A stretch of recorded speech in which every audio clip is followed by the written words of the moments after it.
Blog Talk Radio. 5, 4, 3, 2, 1. It's showtime!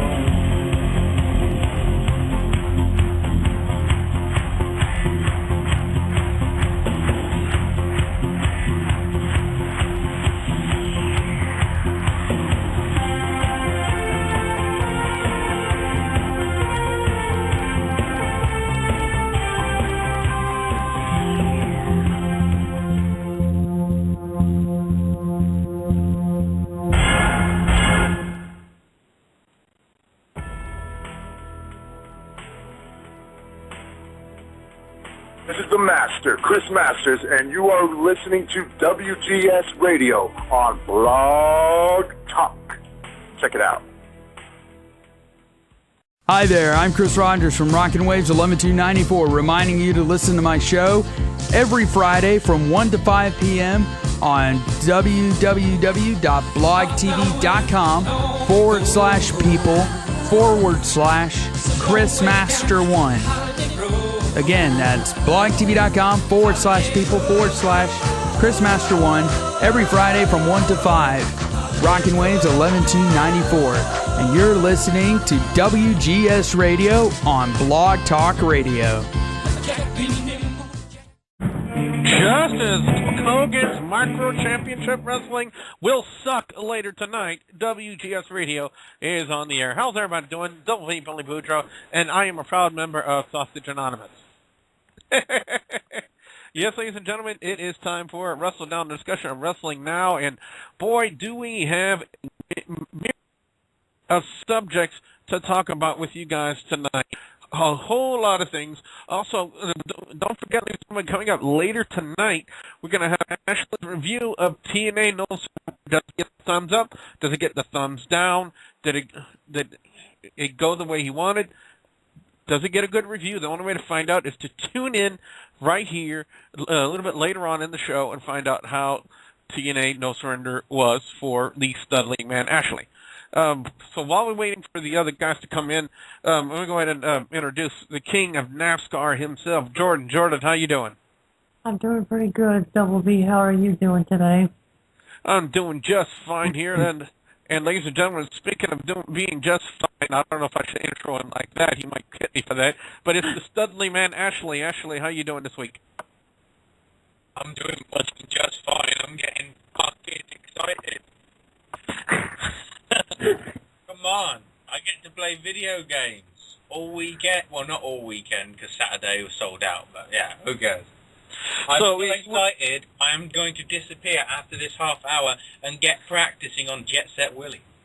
You're so excited, and you just can't hide it. Oh, God. Ladies and gentlemen, he is this week. He is the leader of Team Gooch. Oh, my God! Mick 37, Nick, welcome back. Hang on, he isn't on the line. That was me, you freak. Do I sound like a 13-year-old? Oh, my God! Ladies and gentlemen, of course, is Rick Starr, the Shining Star. Rick, how you doing? I'm doing awesome until somebody, mistaken me for a teenager. Now, we're all human. We're all human. Billy, I'm not perfect. Billy, piece of advice: change the R now back to the M. The R back to the M. Yeah, Mick. It's Rick, and not Mick. Okay, I do apologize. As to who's on the line now? Well, is he there now? Yes. You might have to play "Oh My God" rather than do the full intro. All right, ladies and gentlemen, he is back. Oh my God! The leader of Team Gooch, Mick 37. Mick, how you doing? Pretty good. What about the rest of you? Well, Ashley, you're really going to be here for only half an hour? I'm only going to be here for the first hour. Well, why don't we go ahead and start the show off with your review of TNA No Surrender? Oh, okay. That's a bit of a surprise. Yeah, you're only going to be here for the first hour. Might as well just get that knocked out. Well, so you don't have we're to going worry to about. talk. We could talk Impact Wrestling before that because stuff relates to it. So let's just get TNA out of the way first. Yeah, let's go ahead and talk about one thing that really did affect TNA No Surrender. Did have the #1 contendership match for the tag team titles with Pope and Devon taking on the British Invasion. Now, for one thing, I would figure with British Invasion being better set tag team than the Pope and Devon, that they would give them the push to be the #1 contendership. No. You know what they give it to? Give it to Pope and Devon. Why? I don't fucking know, to be honest with you. It's like Vince Russo just sat on a dildo and just said, fuck it, you know? Be careful how you move your butt to that. My only response to that is... Oh, my God. I know. Rick, I really don't get why Vince Russo... Now, I have nothing against Pope and Devon. I do have a little something against Devon being a really crappy singles wrestler and a singles performer, but I don't have anything against them as a tag team. But you know, if you were given the option, the choice, you know, you could either have the Pope and Devon pushed as your #1 contenders for your tag team titles, or a better set tag team. Me, 9 times out of 10, I want to go for a bit. Normally, I would agree with you, but considering they were #1 contenders, and then the following weekend they went to go for the match, they had their match and then lost. I don't think it's a big deal. If they had became #1 contenders 2 or 3 weeks before, and then it was a big push, and they were pushing it for several weeks, I could see the issue. But no. They didn't have a chance to really get pushed as a #1 contender. It was, we're #1 contenders. Oh, we lost. Story's over. But remember, not a big deal. Remember as well, 8 out of 10 cats prefer air boom. Oh, God. Yeah. Wow. Yeah. So that's not a big issue. All right, now, also, another thing affecting TNA No Surrender was apparently not only did they have a very long-winded, because I did watch part of Impact Wrestling myself. I did not get to watch all of it, so bear with me on this, guys. I know there was a very winded promo. I watched it myself, and like, God, Bully Ray and James Storm were just, not James Storm, Bobby Roode, they were just talking forever and ever and ever. They talked for so long, he couldn't even see the rest of the episode. No, I could not. But I do understand it that they also had actually they had a 4 corners match with these 4 at Impact Wrestling. What happened with that? Gonna pin Bully Ray after Bully Ray basically beat. He took out Storm and Rude, and then Gunner just took the advantage and. I don't know what his. I think it was a spear or something on. I think it was Bully Ray, and then got the pin on Bully. Say that again, Jordan. Everyone was I think Gunner hit Bubba Ray with the knee drop, whatever. Oh, that was it. Yeah, he did a Randy Orton. He did a knee punt. What, Jenny? He did a knee punt in the face. On my radio show, Jen. The power and the kissing. Next thing I think we need to talk about as well is Sting versus Hogan, because it's pretty much looming. We had more build-up with Flair and all that, and to be honest, this guy's birthday on Impact, I will be very surprised if Sting doesn't walk out the victor. Yes, but it's a matter of old and insane versus just old, incredibly old, and just doesn't want to give it up. I'm talking about Hogan. I thought old and insane was Ric Flair. No, he old and retarded. All right. No. I thought Sting was old and being told to copy somebody else's gimmick. Or the name of Crimson with a K. Oh. Anyway, speaking of Sting being involved in the match, there was a match for the World Heavyweight title that night. It was Kurt Angle defending the title against Mr. Anderson with Sting as the special enforcer. Now, we all know the outcome of the match because, Kurt Angle went into the pay-per-view defending a threat match. But what exactly happened to precede all that, Ashley? How did the match turn out? We know the eventual outcome, but what was, I guess we could call it the substance of the match. I think there was a dodgy call made by the referee. Because the great thing was, your main event of the evening was the second hour. The top of the second hour. Top of the second hour? Yeah, your main event of the evening wasn't the last match. Which is brilliant. It made no sense. But I think it was... Yeah, basically, Anderson pinned Angle for a clean 2 out of 3 or whatever, and the referee got distracted or whatever. I can't remember. But he was basically unimpressed. So he basically took the referee to task on it. And then I think Immortal turned up, and basically it was just called out as a disqualification. Hence, why they suddenly booked the triple threat match, which was spoiled 24 hours earlier by Kurt Angle in an interview on IGN, I think it was, where he said, "Oh, this Sunday I'm taking part in a triple threat match against Sting and Mr. Anderson," which wasn't even announced any kind on programming until about 20 minutes before the end of Impact on Thursday. So good old Kurt, spoiling it again.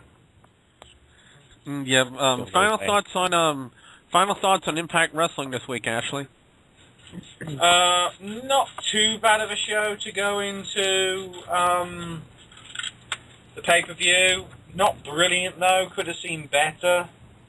But then again, what's currently happening in WWE and TNA is getting a bit repetitive. And when it becomes repetitive, it becomes boring. Yeah, but it also becomes with sprinkles on top. But that's not good, Ash. All right, what about the Shining Star, Rick Starr? What are your final thoughts about Impact Wrestling this week? Pretty much just the same thing as Ashley has to say, repetitive and boring. Simple as that. Isn't that becoming repetitive and boring itself? I just figured just rather than just take up time, it's repetitive, flip boring. It around. Say boring and repetitive. Okay, boring and repetitive. Anyway, now Mick says boring. Now Mick says boring and boring. Okay. How about boring and repetitive with boring and boring? And Jordan says repetitive and repetitive, and then everybody will be confused. It's repetitive. No, I think Jordan says this.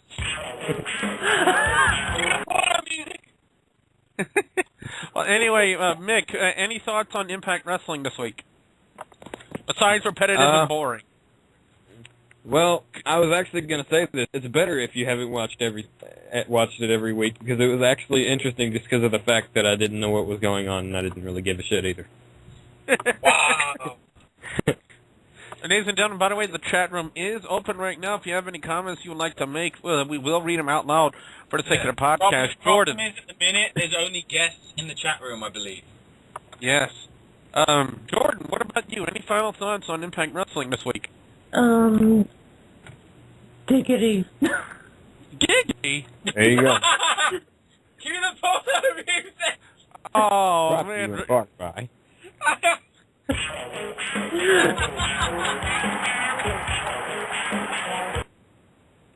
Wow, I can't believe Jordan said giggity live on the air. Lost its way, and we're only 15 minutes in. Brilliant. Wow. Well, so going off into our next little segment here, guys, because we do have a... Let's see here. Let me see if we can play this here. Where is it? Okay. Is this it? All right, hold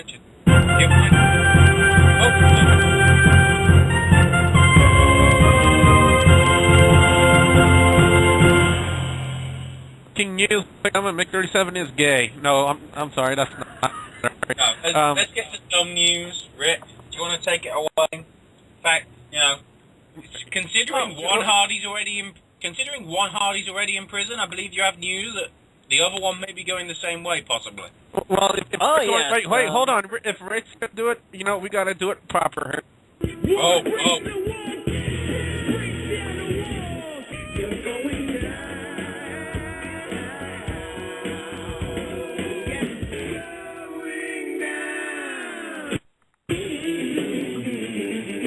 This is the Shining Star, Rick Star, and it's time to get down on...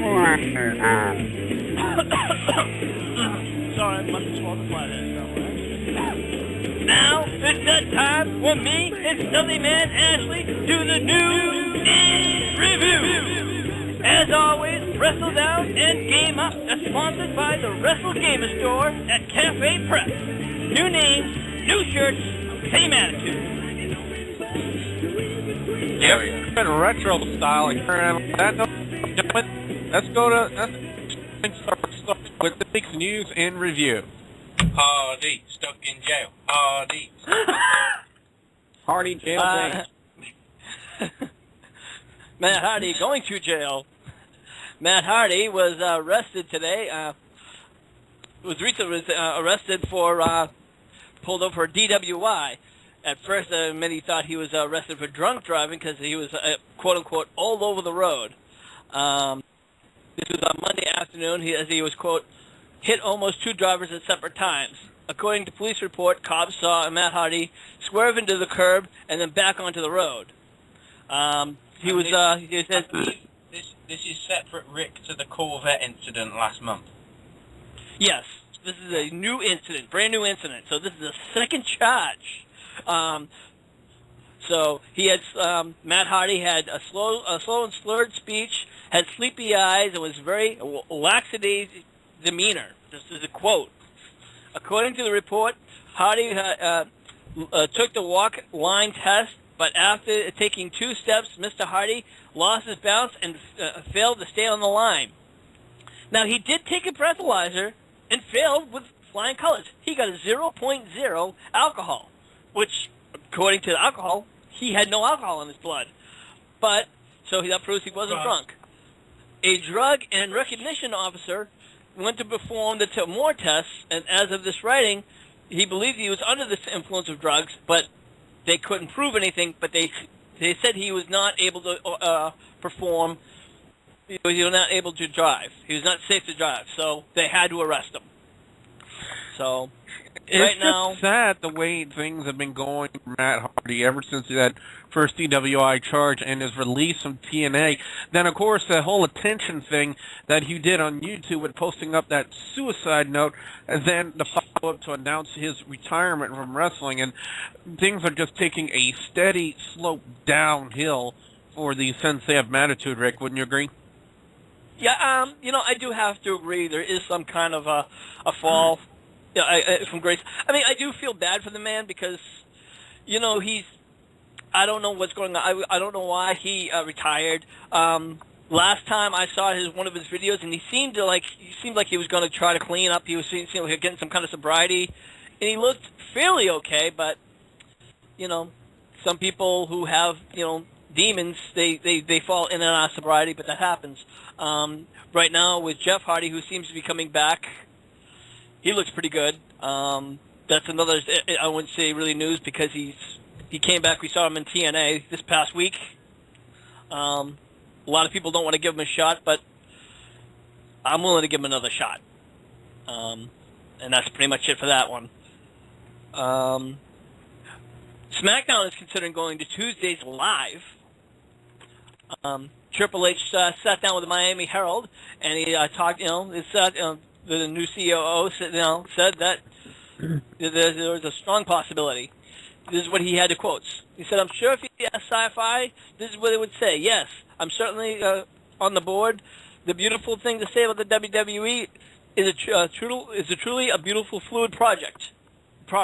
Excuse me, because we are live and we can do it from just about anywhere. We can move things around and switch things around. It is what makes us such a valuable partner to people and networks like USA and Sci-Fi. If USA or somebody needs a number, needs a number to help them and get things over the hump to the ratings war, we can do a special and put them over to the top. So I think that right now, how they have this new, quote, super shows, the Raw and SmackDown Super Show, I think that's what they're looking to do. Because they're going to have the Raw Super Show, and then right after that, SmackDown Super Show.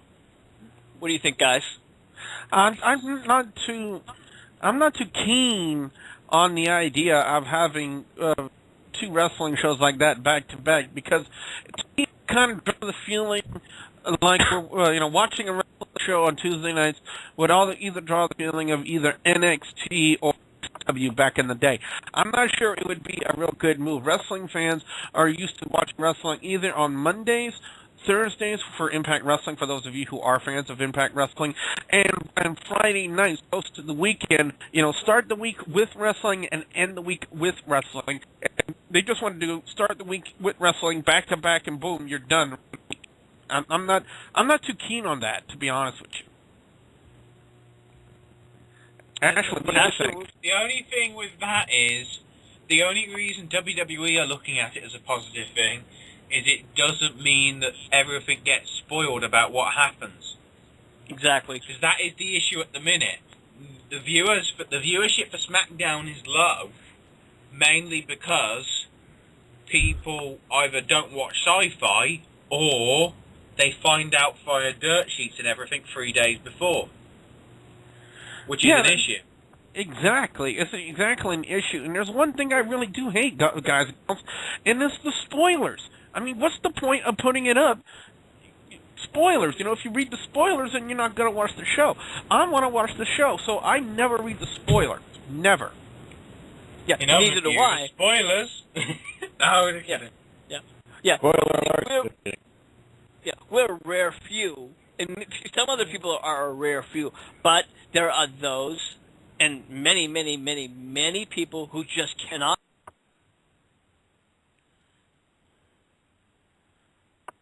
Oh, we lost it. We lost him. Uh-oh. We lost him there. Technical malfunction. Well, anyways, Jordan, what do you think about this move for WWE to go to Tuesday nights live with SmackDown? Do you think that would be a good move? Yeah, that would be a good move for SmackDown, but not for NXT. It's definitely going to hurt that. Well, NXT don't even show on TV anymore. They show it on WWE.com. But I don't know. I'm just not too keen on it right now. I guess maybe it would take some time to, if they actually do go through with this, it would take some time to, adjust to it, get some, get the feeling of it, of, having wrestling live on Mondays and Tuesday nights. As we are back with the rest of the guys here, who apparently had a little technical burp on Skype. Am I correct? Burp. Yep. Yeah, probably. Rick, back to what you were saying? We were talking how going shows live kind of hurts the taping, spoiler type. Go ahead. Yeah, Ashley. Basically what I was talking about was when they did it on Monday, it was good, but it was up against the juggernaut of Monday Night Raw. If they went live on a Thursday, I honestly think they would see some decent figures. I think they did pretty decent figures when they did that live 3-hour show before last year's Bound for Glory. They did pretty well then. But other than that, they basically stuffed themselves. The bit of news that I've got, which is mild spoilers, but you know what's bloody coming. Hogan is going to make a huge announcement on tonight's set of tapings, which will air 2 weeks on Thursday. Mm-hmm. Now, is the huge announcement that he's getting back in the ring, or is the huge announcement that the midgets are actually going to be coming to Bound for Glory? Yeah. How ironic that a huge announcement would involve midgets. I think the major announcement is Hulk Hogan actually found his prostate. Hogan. I'm sorry. I'm done. I was saying Hulk Hogan's major announcement is he finally found his prostate. I thought they did that with his back surgery. If Hogan's a real American, does that make Christian a fake Canadian? I don't know.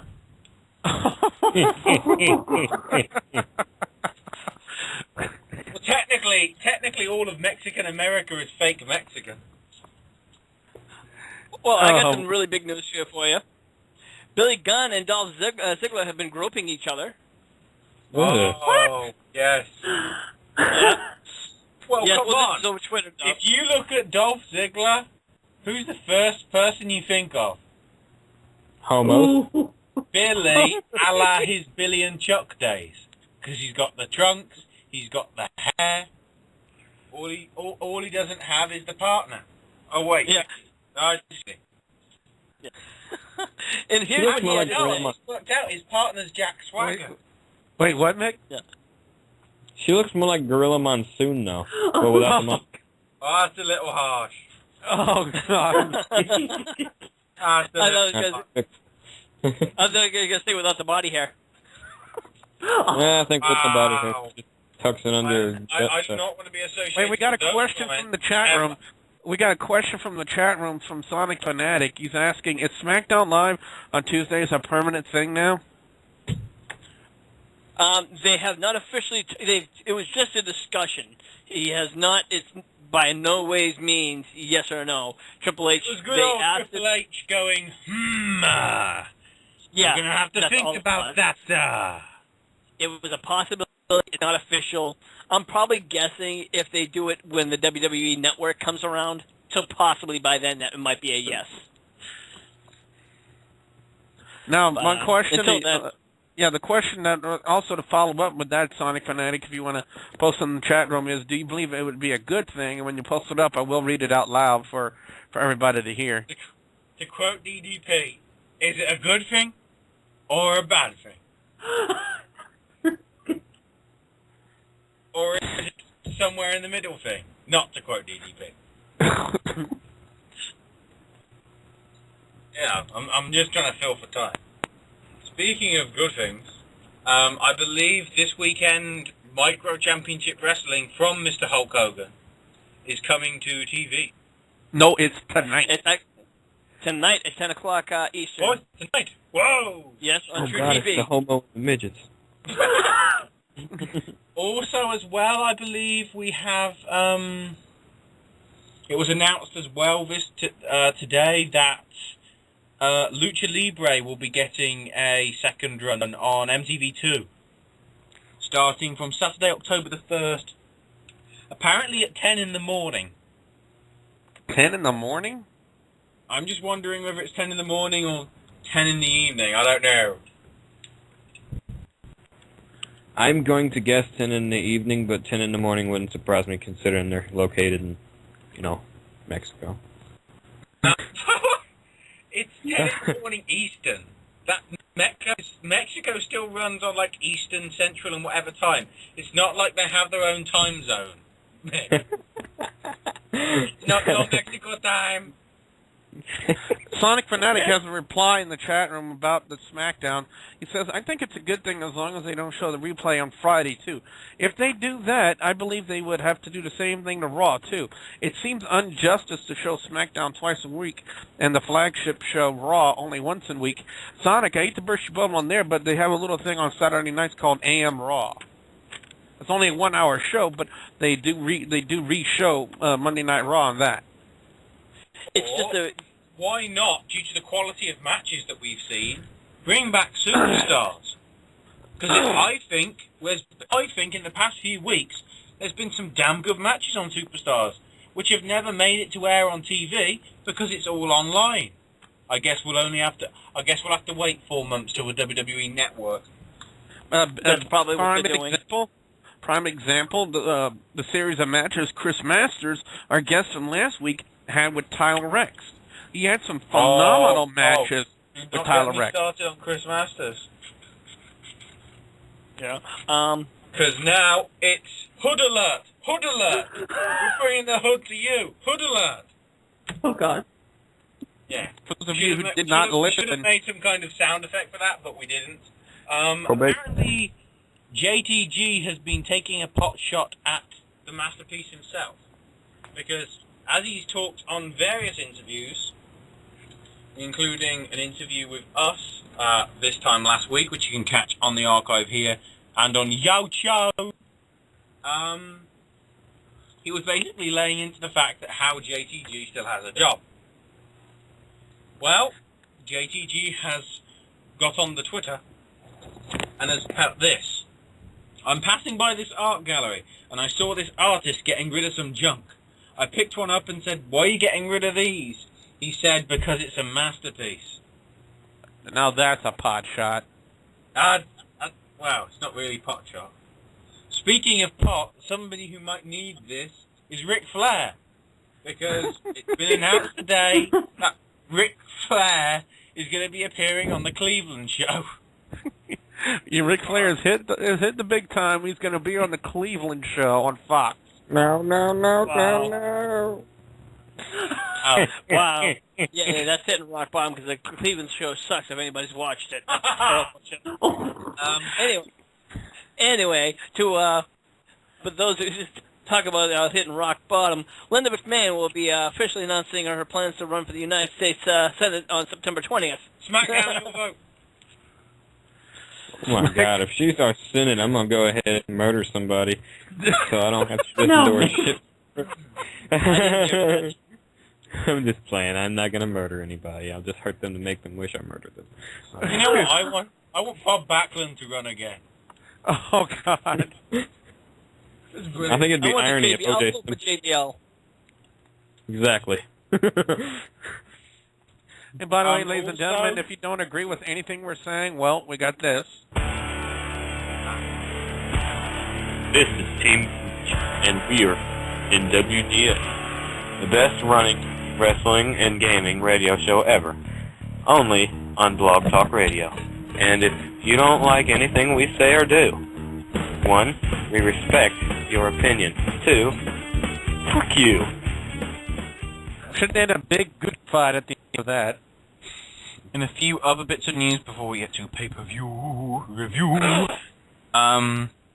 Kevin Nash, expect to see him on Sunday. Get well soon to Rowdy Roddy Piper. He had some neck surgery this week. Apparently for the past, 6 months, he's basically had a broken neck. Yeah. So that match he had with The Miz, you remember, from about 3 months ago? That was with a broken neck.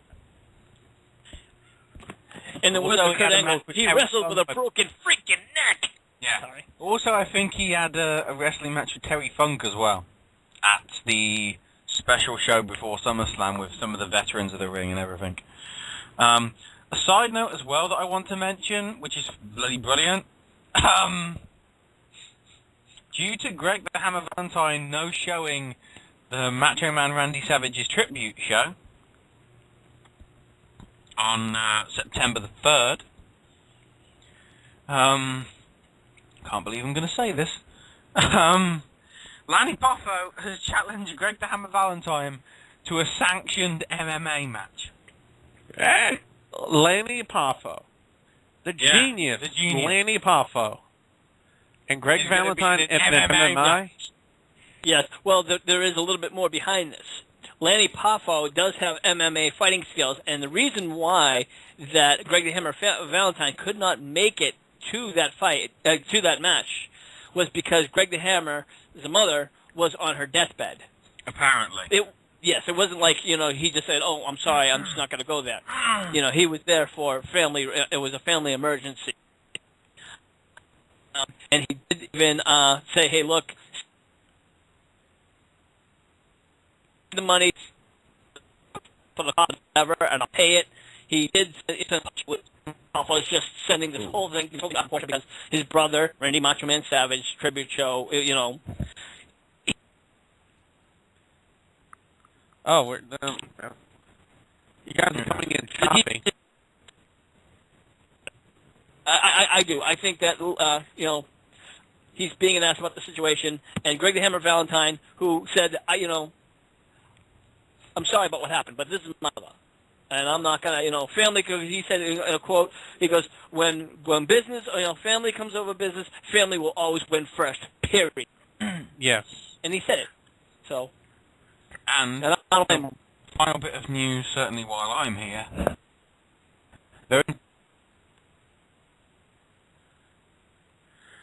Wow, final bit of news, and they have technical problems.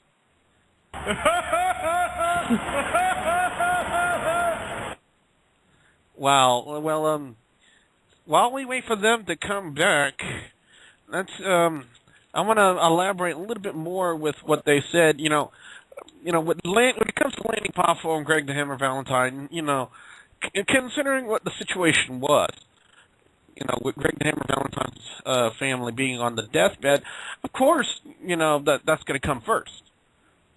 I live by the same motto. Family comes first. Whenever there's an emergency, it has to prioritize. It takes priority over anything else I'm doing, whether it be a live wrestling show or this show. If there's an emergency that requires me to have my attention on my family, I'm going to have to put them over the show. It's just the right thing to do. Albeit I know you guys out there miss hearing my dulcet tones here on WGS Radio. When things come up that are out of my hands, out of my control, that require me to be with my family, I'm going to be with my family. And I do not blame Greg the Hammer Valentine at all, any one bit, for choosing to be with his family in this time of need rather than being with Lanny Poffo, who apparently now is just being nothing more than a little stuck-up bitch, and that's all he's being. The Lanny Poffo should, have some common courtesy towards Greg the Hammer Valentine and not be this little stuck-up, spoiled bitch, and just get on with his life and realize that the man had to be with his family, no questions asked. I don't understand why Lanny Poffo would go to the lengths of challenge Greg the Hammer Valentine to an MMA fight. To what? Regain his confidence? Lanny Poffo, give me a freaking break. All right? Now, we did have a lot of sympathy for you when the Macho Man passed away. We all had it. We all felt very sympathetic. We lost a great wrestling guy. But enough's enough. Grow a set of balls and realize that the man had to be with his family. Somebody in his family was dying, in a sense where this person will not come back. Greg the Hammer Valentine, there's nothing wrong with him. It's Lanny Poffo, in my opinion. You guys are back. Yeah, god damn it. Yeah. How much did you get of me talking about the last item? The last item, then nothing. Okay, right. Sod it. Sod all the fancy stuff I was doing. Fuck it. There's a King of Ring DVD apparently being planned by WWE to be coming out in the next few months, with all the great moments and everything. Yes, and we watched one not too long ago on Classics on Demand, actually. We watched, I think the very first one, King of the Ring, in 1993, that saw Bret the Hitman Hart. The very first pay-per-view. They had the tournaments beforehand. King of the Ring pay-per-view. Wait, they've had some other ones before 1993? Yeah. I know they've had Kings before of Wrestling. 1993, there was a King of the Ring tournament. Yeah, I know they had. I know they've had a defendable title as the King of Wrestling, but the actual pay-per-view was actually started in 1993. We're talking about the history of anything related to King of the Ring. Okay, I thought you guys... Everything tournament-based and everything since the 80s, right up to 92. And with 93 to 2002, we're talking about the pay-per-view matches. And then we'll probably also possibly have the matches from 2006, 2008, and 2010. Okay. Because I thought you were strictly speaking about just the pay-per-view. Because when pay-per-view-wise, we did see the very first one in 1993, which saw Bret Hart become the first King of the Ring in 1993. And it also culminated the very now famous, or infamous rather, Bret the Hitman Hart and Jerry the King Lawler feud that lasted for quite some time. 2 years, yeah. Yeah, apparently it's going to be a free DVD set with 8 hours of match, interview moments, and more. Wow, I can't wait for that one. But I think what Ashley's talking about, this new one is going to have, that goes from the pay-per-views, but it's also going to culminate even before that, anything and everything that has to do with the King of the Ring. Am I correct? I think so, yeah. It's a whole load of stuff. It's, Remember I when think it has to Haku do was with... the king of the ring. Yeah. Anybody remember? It'll be interesting to see, because there's no actual details of what's on it yet. We'll find out. Yeah, a lot of the kings from the 80s that I remember, they had the Macho King Randy Savage, Harley Race. Hacksaw Jim Duggan was Haku. the king. Yes, Haku, definitely. Other than those four, I can't really remember anybody else being like the king of wrestling back in the 80s. I think Harley Race was probably one of the bigger ones. Yes. Let's look through the article. 1987. I mean Wikipedia. Yeah. No, like I said, Macho Man was huge in his time. I think that was probably one of his bigger heel times. But Haku, I think it was kind of one of his bigger pushes, but even still, I don't think it did anything. I do remember when Hacksaw became the king of the ring, but again, I don't think it did anything for his career. So. Well, as I was looking at that up, Sonic Fanatic says in the chat room, Edge is advertised to appear at the next pay-per-view, Hell in a Cell. According to the website of the arena the event is to take place in, and also a possible storyline with Christian or Typo.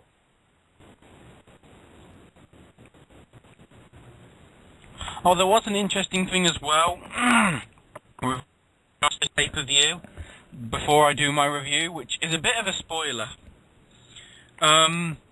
When the venue for the next TNA Live event lists Austin Aries as your X Division champion and Winter as the women's as the Knockouts champion, you kind of already have an idea of who's going to win. You idiot. I'm just looking through, before we get to that review, 1985, it was won by Don Morocco. Don Morocco? Yeah. Harley Race in 86. 87 was Randy Savage. Eddie Biassi in 88. 89, it was Tito Santana. Bret Hart in 1. 92 was Epic, and then 93 was when the pay-per-views came in. I'm not sure if you guys know this, but here is an interesting little news bit. Did you know that Sin Cara has problems seeing through his mask? Really? Yes, he does. Yes, he does. He said the mask adds a certain mystique to me. It makes people wonder who I really am and gives an additional interest in Mexico. He adds that at difficult times for him to see through the mask since he can't see half the time. I find that ironic since the WWE is so big on wellness policies. That's just me. I put the latest Rickstar blog splash. Right. I'm going to go into my review now. I've got a little time left. Well, very little. Comparatively little time anyway. Right, let's jump into it. We started off with the #1 contendership match for the X Division title between Kid Cash and Jesse Sorensen, who, as I mentioned on the pay-per-view prediction show, Jesse that I saw here isn't the same one from Big Brother, so my opinion of him changed. That actually pleased to go over Kid Cash with a pretty damn sweet reverse drop suplex. It was huge. It was actually two very good wrestlers there, and I hope to see more of them in the future. Second, with the Bound for Glory semi-final match between Bully Ray and James Storm. Now, as it turns out, it wasn't a knockout. The points were still on the line. Well, basically, it got to the end, and Bully Ray managed to spray some beer at James Storm, which apparently the referee somehow didn't see. But then later on in the match, James Storm went for his beer, sprayed it, Bully Ray dodged it, said the referee. Then Storm managed to put an arm on Bully Ray, and as Bully Ray tapped out, the ref called for the bell. So, Jane Storm is thinking, brilliant, sorted. But then the referee said, no, I haven't done it as a submission, I've disqualified you. So Bully Ray wins by disqualification and goes to 52 points from 50.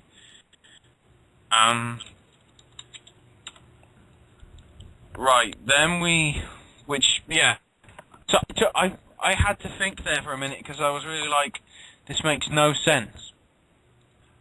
You're pushing Bully Ray even more, which is crazy. Then we have the Knockouts title match. Mickie James taking on Winter, which was winterific. Because once again, and this is another move that didn't make any sense, Winter held the title for 3 weeks, dropped it to Mickie James. 2 weeks later, Winter gets it back via the same method, the Tajiri Great Muta red mist in the face. Pretty good match, although I really am confused about why the title change happened. But we'll have to wait and see. Next, we had a tag team match between Pope and Devon versus Mexican America.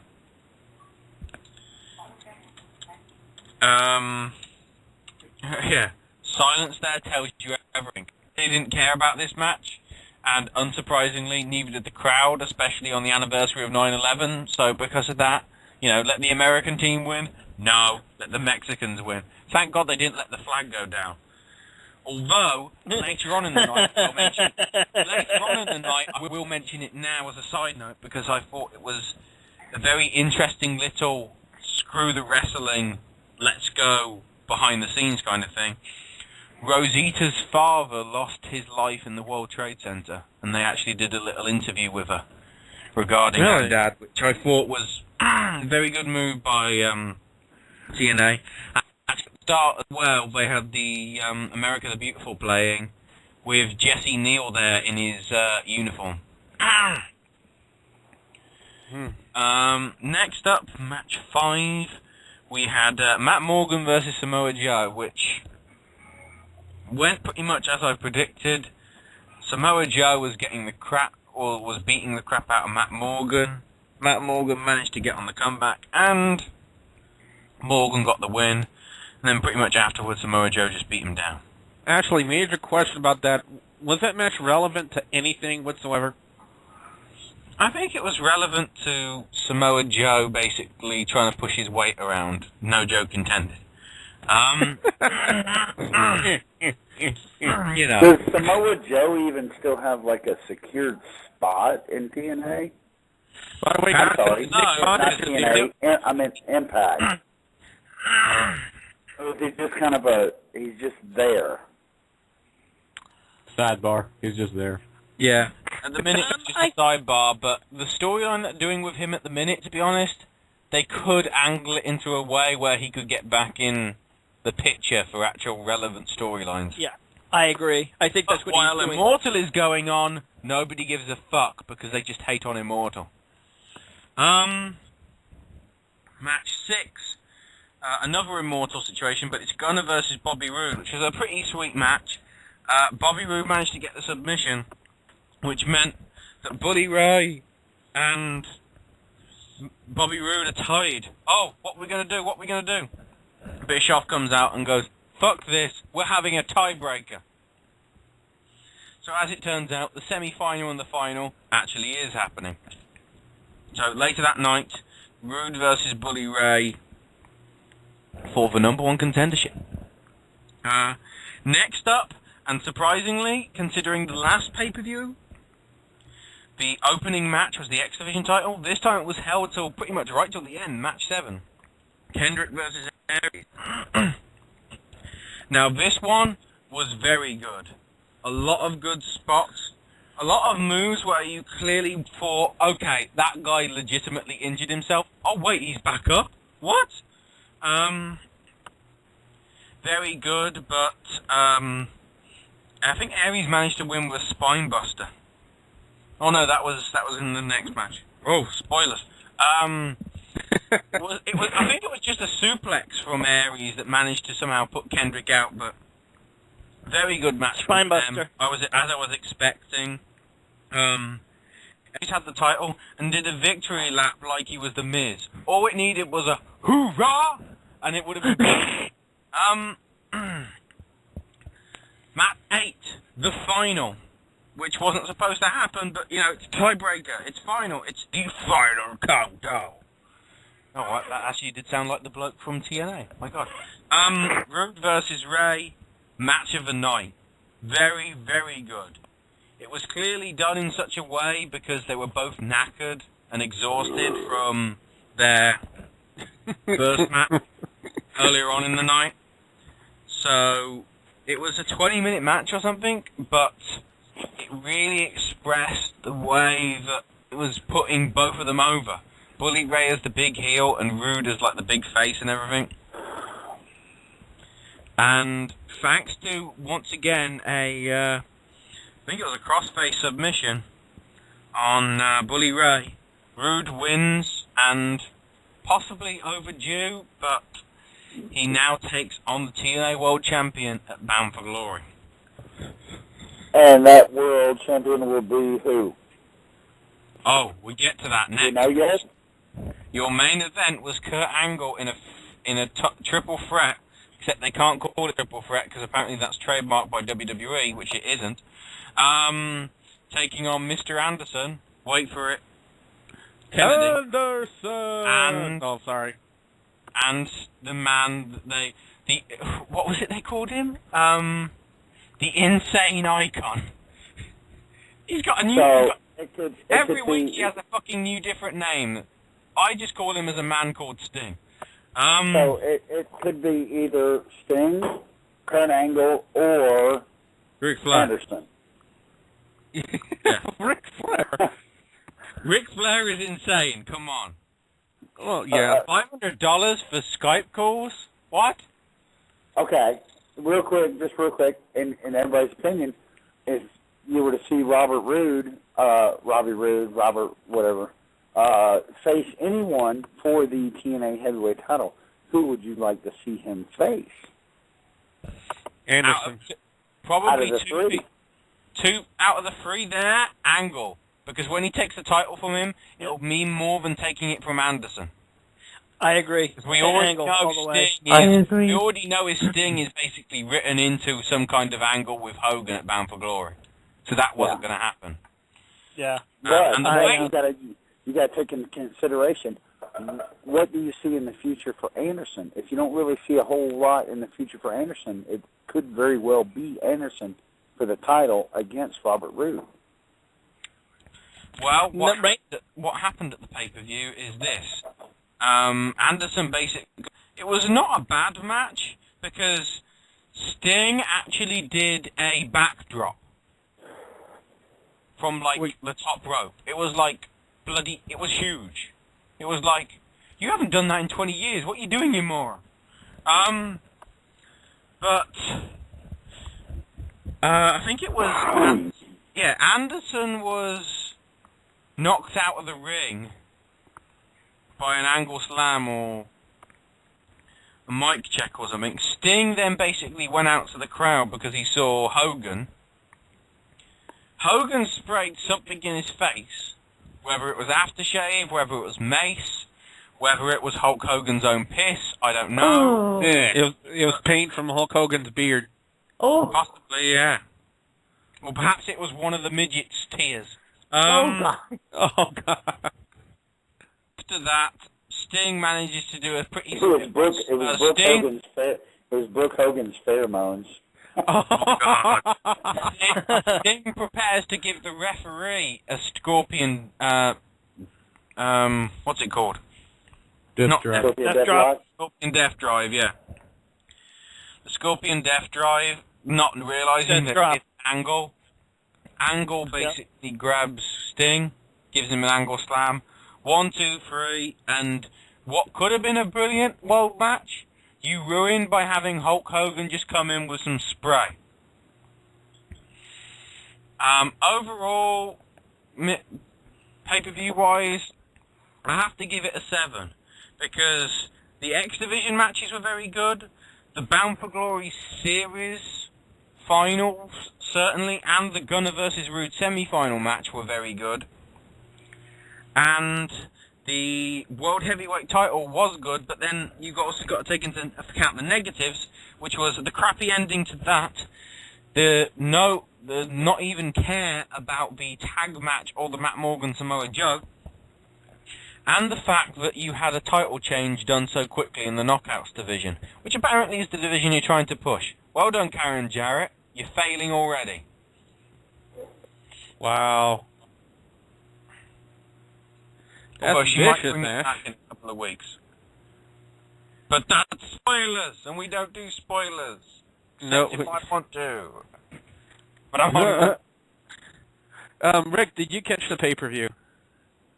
I did not catch it, but I kind of read the reviews, and basically from what I read, I was already disappointed because I had already figured that that Kurt Angle was going to win it, and I was pretty much betting on Bobby Roode because I knew that Kurt Angle was going to set it, and Bobby Roode was going to be the #1 contender, so that Kurt Angle and Bobby Roode would be set up so that Bobby Roode would be the next TNA champion. That's my guess.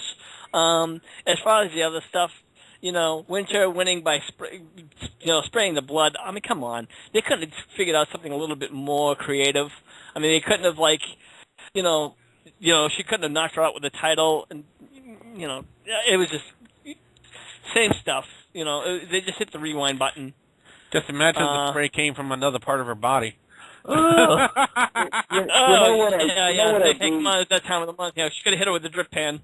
Oh, but you know what I do like about TNA, Impact, is the fact that they do take their characters and they do take a while to develop them. Because you take someone like Bobby Roode, like let's just say he was in WWE. By now, he would have been the Intercontinental Champion. By now, he would have been Heavyweight Champion, and he would probably be on his way out the door by now. If in fact he was in the WWE. The fact that TNA, Impact, takes the time to develop the characters. I think they take a little too long to do so, but I do like the fact that they do take the time to develop the characters and run them for a good long while before they, do anything major with them. I mean, Bobby Roode has been, in my opinion, primed and ready for quite a while for a heavyweight spot, championship spot. Yeah. I absolutely agree with you. He had everything. He has all of these. He has the mic skills. He has the wrestling skills, and I mean, he has mission. He really is. I'd be losing him again. Yeah, you sound like you're trying to order. And ready. Sound like you're trying to order a Big Mac at McDonald's right now. Like fries with. You're right, but I think you get my point. On a little side note before I head off, according to people, this is not spoiler. This is rumor. Sting versus Hogan is off. Or you got to say that again. The big match would mean they've been building for months and months and months isn't going to be a one-on-one match. Really? It's either going to be possibly a tag match or a three-way dance with an unnamed partners and/or competitor. Oh God. That would be lame. Yeah. You know what I say? Let's make this the shittiest match ever. Let's bring in the Ultimate Warrior for it as well. Come on! Oh man. Let's go ahead and add to the pile. Let's bring in the Iron Sheik. Oh my God. Come on, baby. I'm just baby. On that note, guys. Perhaps we could bring in Jeff Hardy. Oh no. Oh man. Anyway, guys. Michael Vick. It is break time, but before we go to break this week, ladies and gentlemen, I've just received this news from our old buddy, Star Coyote, our resident WGS historian. Would like to send out our condolences to his family. Last week on this day, that Stark's grandmother died of cancer. So I'd like to send our condolences to Stark and his family, and wish him the best in this, in this grieving period. I hope everything turns out okay for you, buddy. If you ever need to talk, you know that we're here for you, man. Okay, that kind of dampened down my farewell for the night. I didn't mean to, but let's get those don't worry. out there. Yeah, my thoughts for the week in review. Ho hum. Tune in this Sunday for the Night of Champions breakdown and prediction show, which will have many things, including pudding and possibly cake. Pudding? Whether the cake is a lie, I don't know. Why can't Because- I have your pudding? Sure, Eric, you can have my pudding. Because you know what? I need to get off and get ready for Game Fest because I need to get some rest. Because otherwise, I'm basically going to be like a zombie. Right, hopefully be playing Dead Island. Was it like 2 in the morning where you're at right now, Ashley? It's 2 o'clock in the morning. Yeah. Yeah. This work Game Fest the next day, which it isn't, but I'll have to be up in 6 hours. So I need to train my. Just so you know, I actually did pick up my copy of Dead Island right now, and I am loving it. All right. Well, hey, listen, if I don't hear from you, Ashley, have fun at Game Fest. Okay. All right. I'll probably talk to you before then, Rick, and you, Mick, and you, Billy, and possibly Jordan as well. And if you got any questions for me, and if there's any people that look like developers there, I'll go. Can you ask me? Can I ask you about this? Are we gonna have Brawler and Hanson in WWE 12? Please. Or is that just me? Anyway. Yeah, no, that's just you, kid. Who you kidding? They'll probably be dragging you out. No, please, 5 more minutes. 5 more minutes. 5 more minutes. I'll move back. All right, Ashley, piss off your cheeky bum. Oh. It's squeaky bum time, and with that, I'll speak to you next week on WrestleDOWN, and I'll speak to you hopefully. I'll try and find some time this Saturday to talk about Tokyo Game Show because there's some big stuff, but all the game stuff I'm saving for a week because I'll be very tired and because I need a short. I actually be trying to attend that one myself because I'm picking up my new copy of God of War Origins series as well. So look forward to that, brother. Have a good night. So with that. And on that note, ladies and gentlemen, it is break time here. You're listening to WrestleDOWN, the discussion of wrestling now on WGS Radio.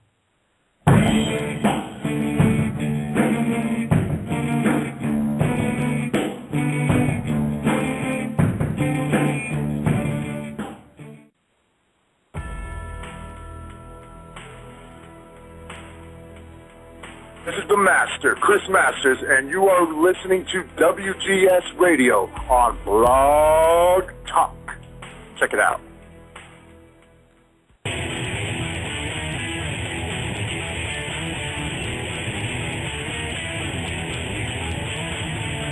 Hi, I'm Sonic Fanatic from Aurora Shock Media. What's Aurora Shock Media, you ask?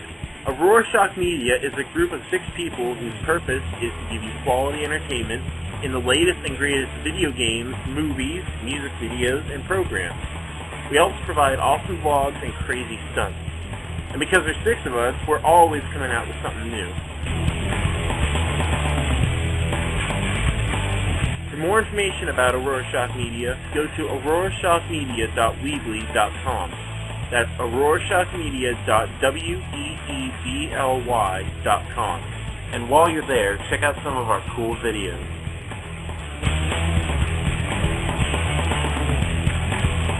Aurora Shock Media. It has begun. Hi there, I'm Chris Rogers from Rockin' Waves 11294, reminding you to listen to my show every Friday from 1 to 5 p.m. on www.blogtv.com/people/Chris-Master-1. Again, that's blogtv.com/people/Chris-Master-1 every Friday from 1 to 5. Rockin' Waves 11294, and you're listening to WGS Radio on Blog Talk Radio.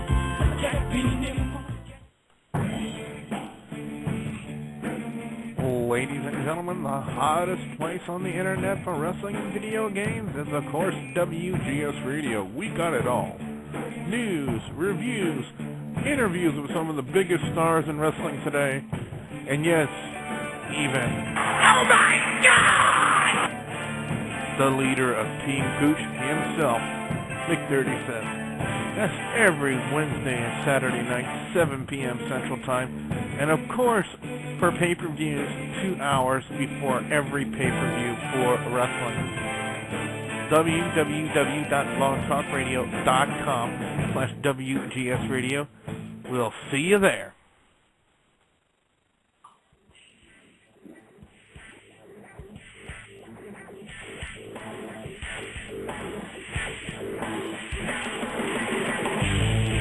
Come listen Tuesday nights to the hottest new show on WGS, No Holds Barred. Join Andy, Nathan, and our own Iron Reverend Jake Slayer as they pull no punches and look into the rumors and news that you want to talk about.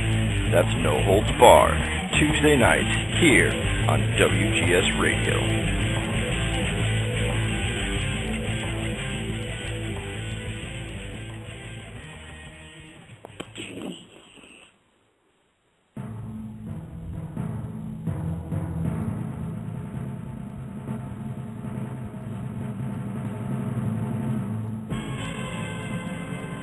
Ladies and gentlemen, it's now time for another epic phase in coal mining history.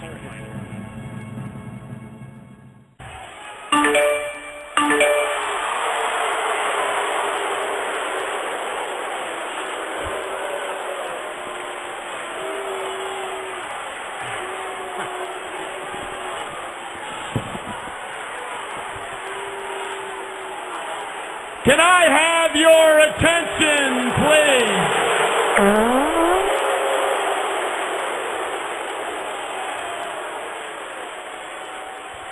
I have just received an email from the anonymous Raw General Manager.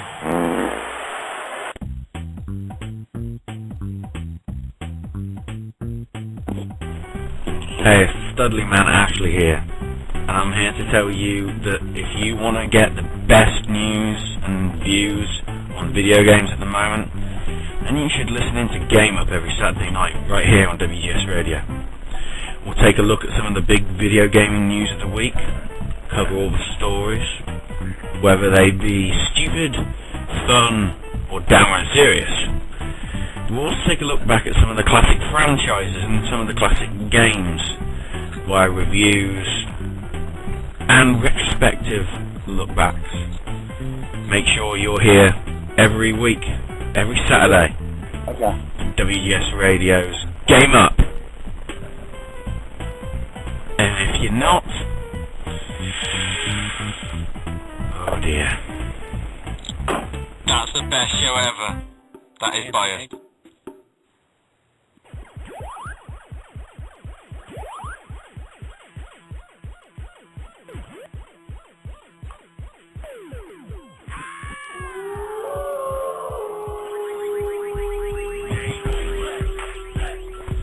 Yeah, you're listening to Flip the Wolfman Jackson on WGS Radio and Block Talk Radio.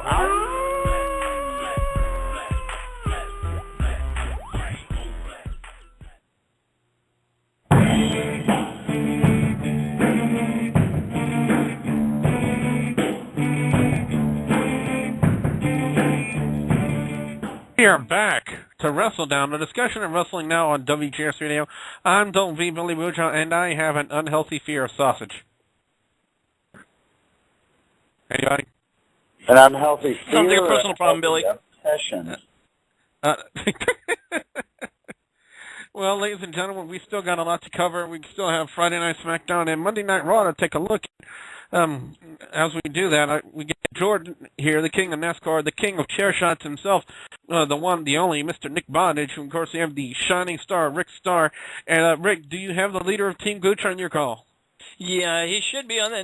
Mick, are you there? Yes, I am here. Oh, right. Yeah. I think. No. You think? Well, I hope you're there. All right. Now, as we take a look at Friday Night SmackDown, we had Mark Henry and Zack Ryder in the opening segment. Apparently, on this particular SmackDown, there was a no contact order for Mark Henry and Randy Orton. Both men were going to be in matches, but they could not interfere in each matches. And then pretty much after that announcement was made, we saw the death of Zack Ryder, courtesy of Mark Henry and his giant 400-pound fat ass. The matchup that Mark Henry was involved in was Ezekiel Jackson. Now, I thought they would have had a better match than this from what they've shown. Then instead, Rick, I don't know if you... Rick, you watch SmackDown, or do you do yes, not I watch? Did. Yeah, of course I do. Yep. Now, I thought they would have had a much more interesting match with Mark Henry and Ezekiel Jackson. Instead, they had Ezekiel Jackson just flat out job to Mark Henry. Is what it looked like to me. What did it look like to you? It looked like he was jobbing, but it looked like he jobbed for the obvious reason. It looked like he was just he was jobbing for the storyline reason. I don't think Ezekiel was trying to get a push in that match, so it was obvious. I have a note here I'd like to mention everybody about Oksana. She may not look like Maurice. She may have bigger boobs than Maurice, but she has the talent skills the same as Maurice. That's all I'm going to say about that. Now, I want to talk to you guys about this new Sin Cara thing. Now, we did talk about earlier in the show about how he's having vision problems out of his mask for the obvious reasons. And if you guys haven't seen Sin Cara in his mask, where the hell have you been? Anyway, first off, good match between Sin Cara and Tyson Kidd. It was actually entertaining, for one. Two, there's hardly any botches from Sin Cara, so this is making me believe that this is Haniko underneath the mask instead of Mystico, because if it would have been Mystico under the mask, you probably would have seen botches left and right, because that's what we expect to see. And Mystico under the Sin Cara guys was him botching left and right. We did not see that on Friday Night SmackDown. I want to talk about, is it trademark to botch? Yes. Well, anyway, what I want to talk about is maybe the interview. The interview that followed the match, with Sin Cara actually using English for the first time in a segment. I think he handled himself quite well for his first interview segment on Friday Night SmackDown. And now the whole thing that's going on with Daniel Bryan and Sin Cara, Rick, I want to be you first. There was big rumors about this happening. Are we seeing a heel Sin Cara? Rick. Yeah, I'm sorry. I apologize. Yep. Go ahead. All right.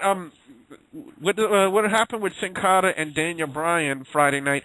Are we seeing a heel Sin Cara coming? Absolutely. I think that's possibly. I think that they're definitely attempting that, and I think it probably would work. I don't know why they're doing it, but I would like to see definitely a heel turn with him. Absolutely. All right, ladies and gentlemen, welcome to the show, Chase Matthews. Chase, how you doing? I've been doing great. How are y'all been? All right, we just got through talking about this new situation involving Sin Cara and Daniel Bryan and the possibility of. Well, what are your thoughts about it? What are the possibilities of WWE turning Sin Cara heel in this angle he's working with Daniel Bryan? Well, I don't want to read into too much of the spoilers. I mean, do y'all allow that? No, not too often we allow spoilers on here. Oh, okay. Well, I'm not gonna say, but I've read something about a heel turn, but I read something else that's gonna happen. That it's been done before, but it could be interesting. But I'm not gonna spoil it for y'all. But I did hear about a heel turn, but there's something else that's supposed to happen with the Sin Cara gimmick. You just have to wait and see for Friday Night SmackDown. Are you referring to the? I've pretty much been reading some of the news. I'll do it so that way you don't sound like the bad guy. Are you referring to the Sin Cara versus Sin Cara type deal? Oh, we talked about that before on here. Yeah. Oh, y'all did? Well, that's what I read. That I read that. Sin Cara's going at it. So, I want to ask a question to Mr. Nick Bondage. If they really do go through with this, would this be too confusing for the character? Having a Sin Cara going against another Sin Cara? No, it basically it'll be the last nail in the coffin for him, because if you look in the past, all the fake characters that they've done in the past, that's usually a kind of a last straw for the character to get them over, and usually it ends up not working out in their favor, and then they're gone shortly thereafter. So I wouldn't be surprised if you don't see Sin Cara within the next 6 months. We had a match. We had a match between Sheamus and Wade Barrett, but preceding that match, we had Christian interrupt and doing his usual crybaby tactics. Wah, I want another match. Yada yada yada. Which, quite frankly, it may be a part of his heel character. Is starting to get repetitive. And Rick, it becomes repetitive. It becomes boring. Yes, thank you. And if I may respond to what you just said, Nick. Now you say that usually what happens to copying the characters, they usually go on in 6 months. Now, I kind of disagree with you because, if you look at The Undertaker and Kane, they both had copied characters. And they've been here for years. I'm not saying that's what's going to happen with Sin Cara, but, they both have had similar characters. Do you agree with that? I would agree with that. Similar characters is one thing, but like a copy of another character imitating another character is usually the last nail in the coffin. And history has proven that in the WWE numerous times over with, the fake Undertaker, the fake Diesel, the fake, whoever that they've done the fake character. Yeah, the fake Undertaker, I believe, was Primetime Brian Lee. Yeah. You've had similar characters, if you look at back in WWE, Shawn Michaels, back at the beginning of the DX era, he was very much, similar to Stone Cold Steve Austin. Sure, similar characters do tend to survive, but when you copycat a character to another character, that usually means that that's a last ditch to try to get this character over, and usually it ends up not working out in their favor. I see. Okay, my mistake. I apologize. I also look at it from this perspective. It's two luchadors going at it, so that could help the Sin Cara gimmick go over, if you ask me. Could be. Yeah. Just look at Rey Mysterio and Ultimo Dragon. You had Ultimo Dragon, which was a tremendous talent, and he was an asset, in my opinion, to the WWE. But the fact that he was so much like Rey Mysterio, they had to pick one of the two, and of course they chose Rey over Ultimo Dragon. It's a shame they couldn't keep both of them on, because I was a big fan of Ultimo Dragon in WCW. I really was a huge fan of the work he did, and I believe that he deserved to have a spot with WWE. And even though Rey Mysterio has a more credible name, Ultimo Dragon's still right up there in my opinion. Same opinion here. At one time he was like a 9-time champion. He held like 9 titles at one time, including several titles from Japan.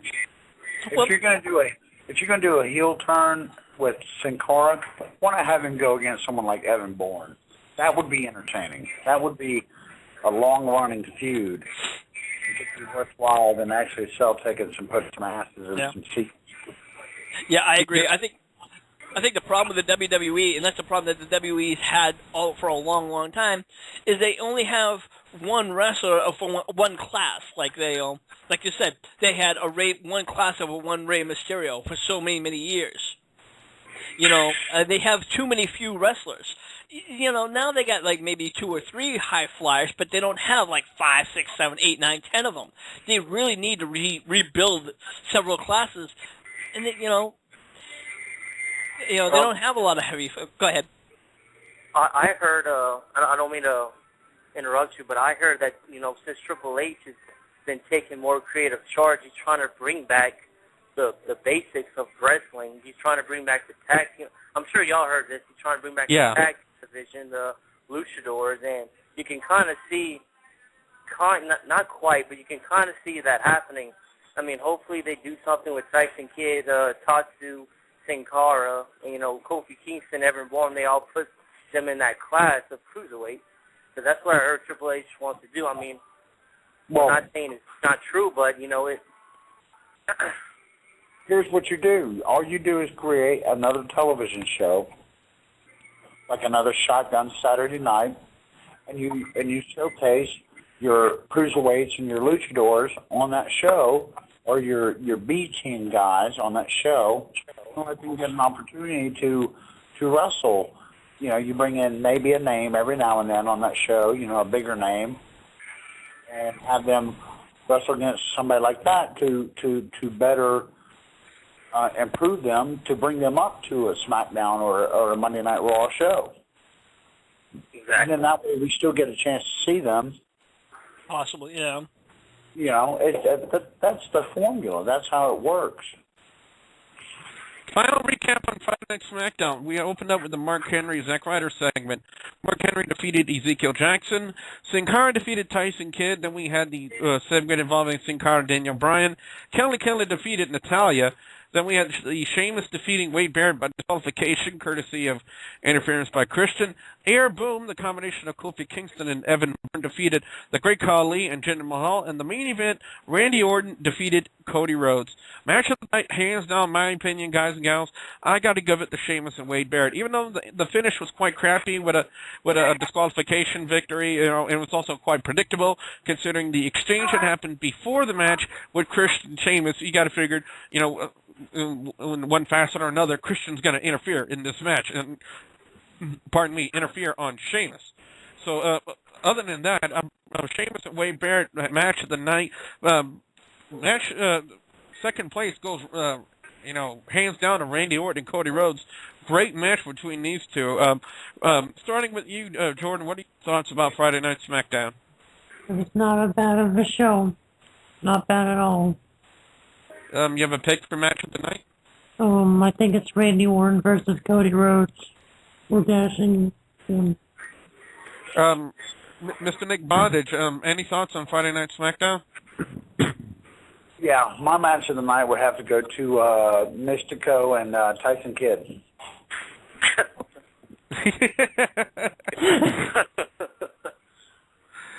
Okay, Rick, the Shining Star, Rick Starr, what are your thoughts on Friday Night SmackDown? I thought the show was fairly decent. I wouldn't say the show was over the top. The main event was okay, I guess, if you have to give it the main, but it was, like you said, it was, the ending was too predictable, but if I have to pick one, I guess I'll pick that one. All right, what about the leader of Team Gooch, Mick37? Mick, any thoughts on Friday Night SmackDown? I did not watch SmackDown, but I did look into the Sin Cara thing because it interested me. I don't know why, it just did. It looked at me the wrong way, and I slapped it. But where's Andy and where's Rev J? I don't know, to be honest with you. I haven't talked to either of them at all today, and that's not like them. Okay, I'm sorry, go ahead. All right, Chase Matthews, what about you? Your thoughts on Friday Night SmackDown? The Barrett and Sheamus match was, pretty good. Both of them were great workers, but I have to say the main event with Orton and Cody Rhodes, just for the fact that they've been putting Cody Rhodes over lately, and I think, Cody Rhodes is heading to another spot in the wrestling business, but overall, I thought Orton and Cody Rhodes was the match of the night. All right, guys, so let's go ahead and switch over to Monday Night Raw here. And one thing I definitely want to talk about was the opening segment involving John Cena, Bret Hart, and Alberto Del Rio. One thing, for one thing, I think Monday Night Raw wasn't it in Canada or not? I believe it might have been in Ottawa, if I'm not mistaken. Rick, help me here, as I do not have that information accessible to me right now. But anyway, I thought it was a great promo by Bret Hart, confronting Alberto Del Rio, saying that, I believe one point he said, Bret Hart said to Alberto Del Rio, Mr. Bondage, was that Del Rio had no substance. as a champion or something like that? Yes, no substance. That was his words. Do you guys? I know that it probably was scripted or not. Do you guys kind of agree with that statement that Bret Hart made that Alberto Del Rio has no substance as a WWE champion? I would totally agree. You know, as a WWE superstar in general, he is like a dry piece of toast with no jelly. Really? Wow. Rick, what are your thoughts? As a champion, I'd have to say I agree. But as far as a wrestler, you know, I kind of disagree. I think he's an excellent wrestler. I like his, mic skill. I like him overall. Again, I think he's excellent. I think they put the belt on him way too early. That's his only problem. You know, with Alberto Del Rio, he is a situational character.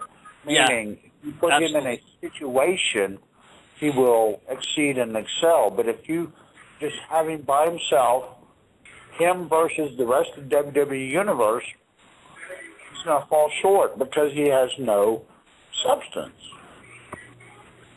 Yeah. We had a match again on Monday Night Raw, Cody Rhodes and Randy Orton. Now, we had this as a main event on Friday Night SmackDown. Why in the world are we having yet another Cody Rhodes Randy Orton match on the following Monday Night Raw, which was nowhere nearly as good as the match they had on Friday Night SmackDown? Probably to promote the Night of Champions pay-per-view, since they did it as a champion versus champion match. But that's how I look at it. But if I would have to pick, the Raw match or the SmackDown match, I'm going hands down with the SmackDown match. That was way better than the crap they put on Monday Night Raw. Well, yeah, because they got more time on SmackDown than Raw. Can somebody tell me, for the life of me, why in the world did we have a matchup featuring Kelly Kelly and Vicky Guerrero? Can somebody please tell me that so I can bang my head into the wall? See a hippo bouncing model. What? Are you kidding me? That's cinema gold right there. Cinema gold, Kelly Kelly and Vicky Guerrero. I'd rather watch two hippos mating than watch a Kelly Kelly Vicky Guerrero match. Some busted gold. You already do see two hippos. They're 2 thighs. Wow. Well, I'll lie. Vicky's great. I like Vicky. In the ongoing struggle of David Otunga and Michael McKellicuddy versus Jerry the King Lawler and a mystery partner, his mystery partner this week was Sheamus. Sheamus flat out dominated. Now, Chase, starting with you, how long are we going to see this, this storyline, Jerry Lawler, David Otunga, and Michael McKellicuddy? Well, hopefully not long. I mean, I don't like seeing potential tag teams get, squashed. I hope they repackage these guys, but I wasn't a fan when Jerry the King Lawler, pretty much buried them on commentary. I don't know if y'all realize that. I'm sure he was just doing his job, but I hope they repackage these guys because they just getting squashed right now. Like seriously, like they went from Nexus to this. Like look at it like that. It's just really sad. Exactly. We had the main event match. This was made by John Laurinaitis, or I'm not even going to try to imitate his voice because I don't think I have the throat for it. It was John Cena teaming up with Bret Hart to take on Alberto Del Rio and Ricardo Rodriguez. Yes, Ricardo Rodriguez, the announcer for Alberto Del Quifo. So, hey now, come on. I thought it was a pretty decent match, but I kind of figured the ending was going to happen. Alberto Del Quifo was going to ditch Ricardo Rodriguez, and he ended up doing that. And, of course, with them being in Canada, they got to have a finish with Bret the Hitman Hart. And the only way you can have a finish with Bret the Hitman Hart is with the sharpshooter. Exactly. So, great match. I thought, even though it was a little bit too predictable, I thought it was a great match. Overall, I thought this was a great Monday Night Raw. Before we go any further, I want to talk about the Triple H CM Punk segment. Holy crap. And this was a really great segment. I mean, Tell me about it. whenever you give CM Punk the microphone, it is golden. I said it before, and I'll say it again, guys. It is golden. And he dropped another pipe bomb in this segment between Triple H and himself. You know, he said, this isn't CM Punk and Triple H. This is Phil Brooks talking to Paul Levesque. Holy crap! I didn't, Mr. Nick Bondage. I did not expect for him to drop their real name in this promo.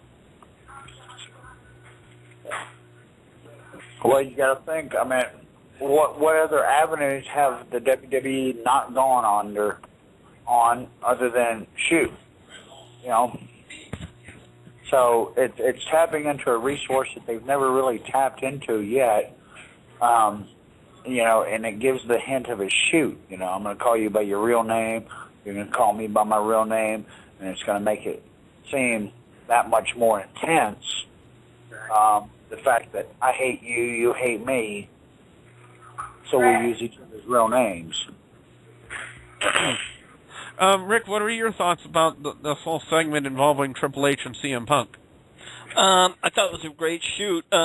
You know, same thing when he did the whole, you know, real name thing, and then when they cut the mic out, it was like, oh, they cut the mic out.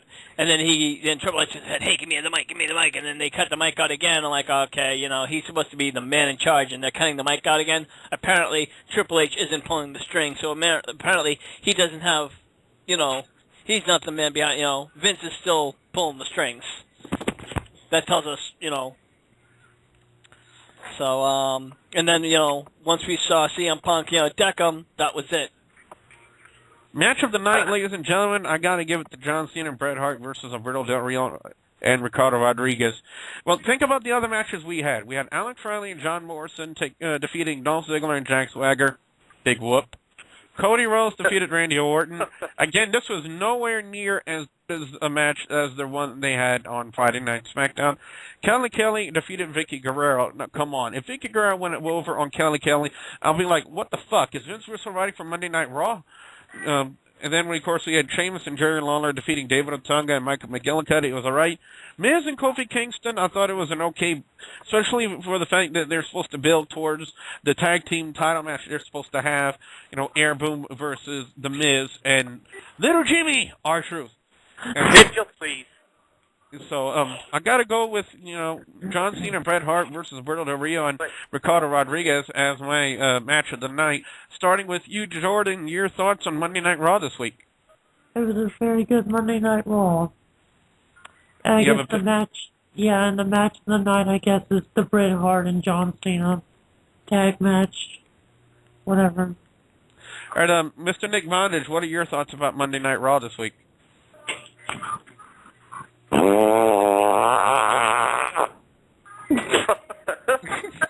You know, I actually have the sound effect. All right, hold on. I got to scroll back up here. Right. Excuse me. All right. Rick I'm not Starr. that courteous. You're not that curious. Rick Starr, what are your thoughts about Monday Night Raw this week? You know, my sentiments were exactly, I think the only halfway decent match was probably, you know, The Miz versus Kofi Kingston, if I have to give it the match of the night. I'm not going to give, you know, Alfredo versus, and his, you know, Alfredo Del Grifo? Oh, God. And Alberto Dorito. Yeah. And his personal announcer, any credit, sorry. You know. Oh, wow. Sorry. Nope, not going to happen. Alberto's Supreme Burrito. Yeah. Was not going to happen. Sonic Fanatic in the chat room says, pretty good Raw from my viewpoint. Cena and Hart versus Del Grifo and Retardo, that's what he says in there, was match of the night and gives it a 3.5 out of 5. That's nice. Most definitely. Rick, any further thoughts on Monday Night Raw? Hey, by the way, hold on. I don't mean to interrupt, but by the way, did y'all notice Bret Hart say the title belt. Did you notice how he said belt?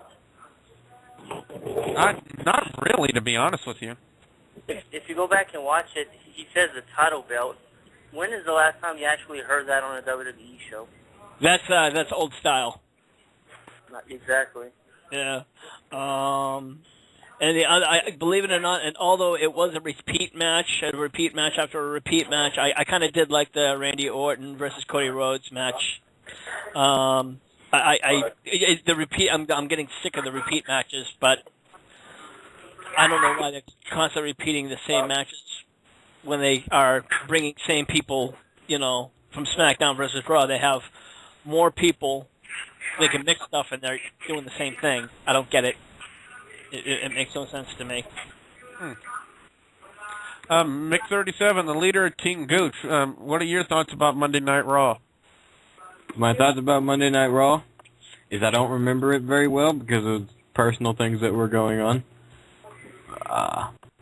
But it was okay, but I think I should have squashed it, not watched it. We'll put it that way.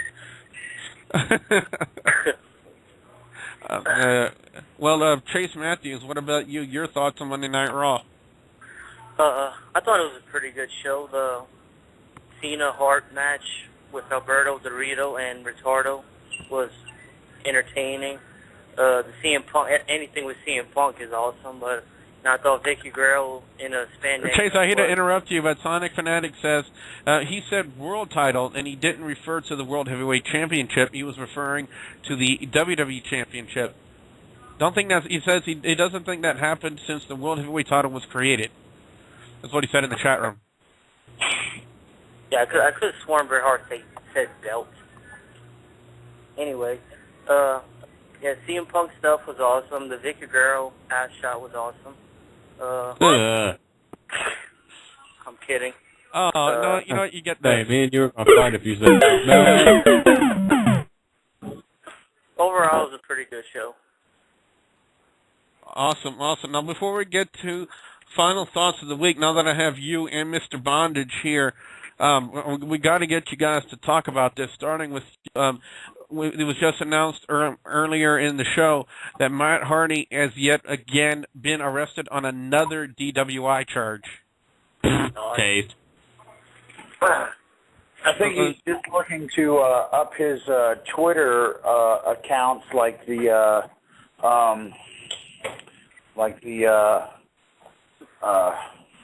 shit. What's the name? The woo-woo guy? Zack Ryder? Zack Ryder, yeah. I think he's just looking to up his Twitter account like Zack Ryder. What about you, Chase? What are your thoughts about the Matt Hardy situation? I couldn't agree more with Nick Bondage. I think Matt Hardy he craves attention. I mean, it's obvious from that suicide video he made, whatever that was, he just did to crave attention.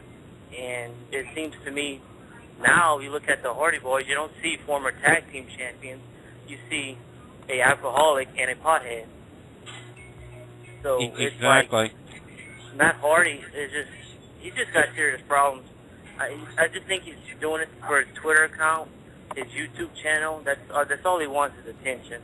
I mean, go look at his video. He's going to create a scenario for himself if and when he ever does get booked on any kind of either independence, or if they even do bring him back in TNA, they'll bring him back as the recovering addict, and he's struggling with all of his personal issues, and it's his goal to redeem himself by winning a title and clearing and erasing every bad thing that's happened to him.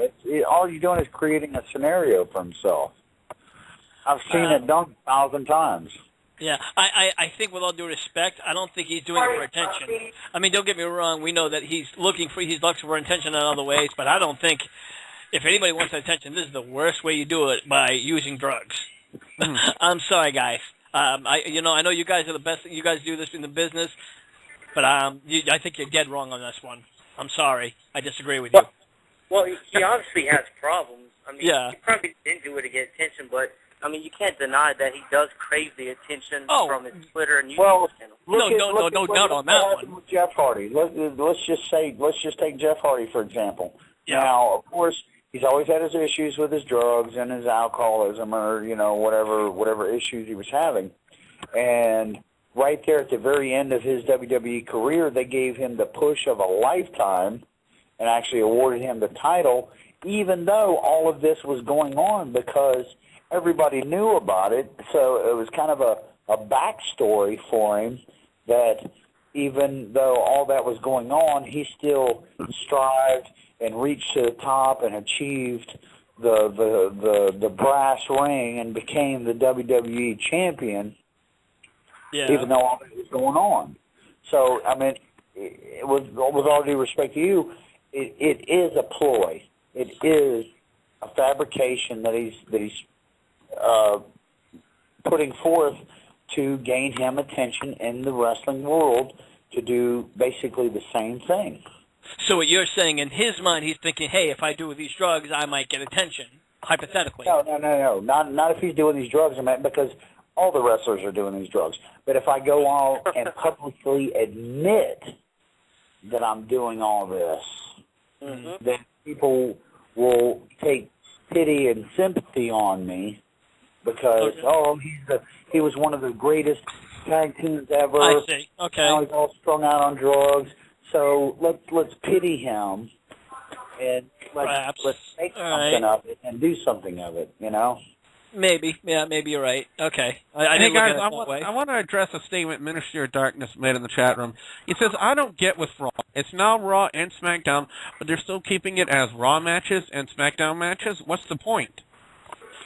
The idea... Go ahead. I think, if I'm not correct, just correct me, but then Triple H said he was bringing the SmackDown Superstars for Raw permanently? Something like that, and calling it Raw Super Show, the Raw Super Show, which is in my personal opinion, an incredibly stupid name. They should have kept it just as Monday Night Raw. Raw Super Show, it just kind of makes it sound ridiculous. Yeah. But to me, I don't think they're going to end this unless they unify the world title and WWE title. Because I think if they're going to unify the talent again, they need to unify the world title and WWE title. Because having two champions on one show is just silly. It is. It's absolutely ludicrous. I mean, the fact that you even have two champions is just beyond me anyway. I mean, I still don't grasp that concept or idea, or even what they're really thinking, I think what the WWE, at least with the WWE, thought with doing the Super Show, I think they were trying to test the water, so to speak. They didn't want to change the names, and they're still kind of bringing things together a little bit. They're kind of getting ready for the network, the WWE network, so they're saying, okay, let's see how things are working. I kind of compared them to what I call a big gulp and a super big gulp. What's the difference? Not much. Well, here's what you do. If you're craving ratings so badly, right? You have your Raw show and you have your SmackDown show, and you know what? Why not choose another day of the week and have your Super Show where you have Raw and SmackDown together? That will create more viewers, more ratings, instead of invading one show after the other. Why not create a whole new show where you have Raw versus SmackDown on a different night? Wouldn't you agree that that would create more viewers and more people tuning in to watch more wrestling during the week? You're probably right, and it probably would make sense to you and me, but I think to them, I think what they're trying to do, like I said, is test the waters maybe, but I think if for some reason, if it didn't work, they could just go back to SmackDown and Raw and say, oh, well, nothing changed. You know what I'm saying? Okay, so let's insult the intelligence of all of our fans yet again. Yep, that's exactly. Yeah. And again. And again and again. That's what they do. They don't care. We're just, as CM Punk said, we're just spokes on the wheel. Sheep. We're just sheep. Yeah, sheep. That's all we are. Well, we're not too bad about that. But anyway, Ministry has some more information for us in the chat room. He says, Steve Austin and WrestleMania star Mickey Rourke. WrestleMania star? Really?